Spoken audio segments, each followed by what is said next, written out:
भाषा का विरोध क्यों हो रहा है? मेनली हो रहा है नौकरी के लिए, नियोजन नीति। नौकरी के लिए। जी जी। जो युवा विरोध कर रहे हो उनको नौकरी चाहिए, डिमांड कर रहे हैं कि हमें नौकरी चाहिए। तो झारखंडी भाषा संघर्ष समिति के साथ आप हैं?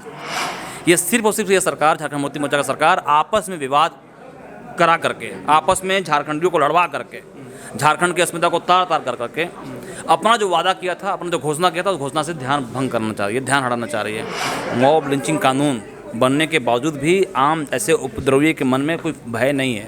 रुपेश पांडे भी उसी आतताइयों का शिकार बना है।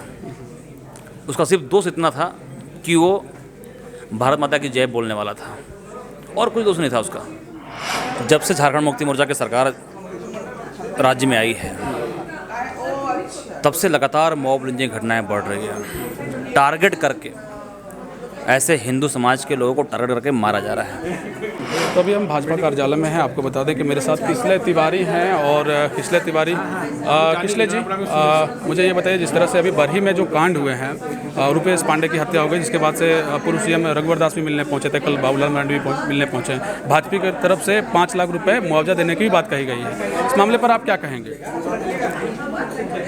जब से झारखंड मुक्ति मोर्चा की सरकार राज्य में आई है, तब से लगातार मॉब लिंचिंग घटनाएं बढ़ रही है। टारगेट करके ऐसे हिंदू समाज के लोगों को टारगेट करके मारा जा रहा है, और यह सिर्फ और सिर्फ सत्ता के प्रश्रय में हो रहा है। मॉब लिंचिंग कानून बनने के बावजूद भी आम ऐसे उपद्रवी के मन में कोई भय नहीं है।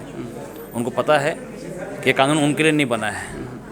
उनके आका सत्ता में बैठे हुए हैं, उनके मालिक सत्ता में बैठे हुए, उनको बचा लेंगे। कानून बनने के बाद उनको भय होना चाहिए, भय समाप्त हो गया है। रुपेश पांडे भी उसी आतताइयों का शिकार बना है। उसका सिर्फ दोष इतना था कि वो भारत माता की जय बोलने वाला था, और कोई दोष नहीं था उसका। उससे वहाँ के जो तथाकथित शांति दूत हैं उनको खराब लगा, और बेहद ही दर्दनाक तरीके से उसकी मौत को अंजाम दिया गया है।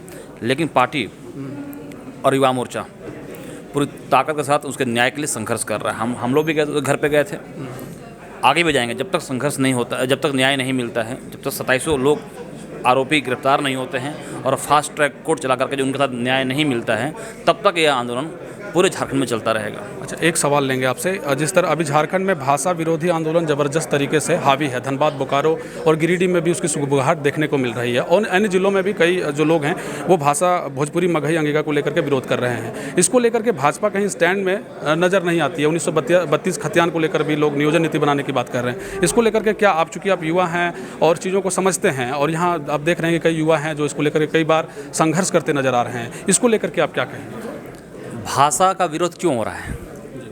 मेनली हो रहा है नौकरी के लिए, नियोजन नीति। नौकरी के लिए। जी जी। जो युवा विरोध कर रहे हो उनको नौकरी चाहिए, डिमांड कर रहे हैं कि हमें नौकरी चाहिए। नौकरी को विषय को लेकर आंदोलन कर रहे हैं। हमारी पूर्व सरकार ने 10 साल तक अपने अपने जिलों में 3rd ग्रेड और 4th ग्रेड के लिए रिजर्व कर दिया था सीट। ये सरकार उसको समाप्त कर दी। ये सिर्फ और सिर्फ ये सरकार, झारखंड मुक्ति मोर्चा का सरकार आपस में विवाद करा करके, आपस में झारखंडियों को लड़वा करके, झारखंड की अस्मिता को तार तार कर करके अपना जो वादा किया था, अपना जो घोषणा किया था, उस घोषणा से ध्यान भंग करना चाह रही है, ध्यान हटाना चाह रही है। अच्छा, तो झारखंडी भाषा संघर्ष समिति के साथ आप हैं?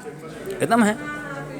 हम झारखंड के एक आम नौजवान अपने हक की लड़ाई के लिए जो भी कार्य करेगा, हम उसके साथ में खड़े रहेंगे।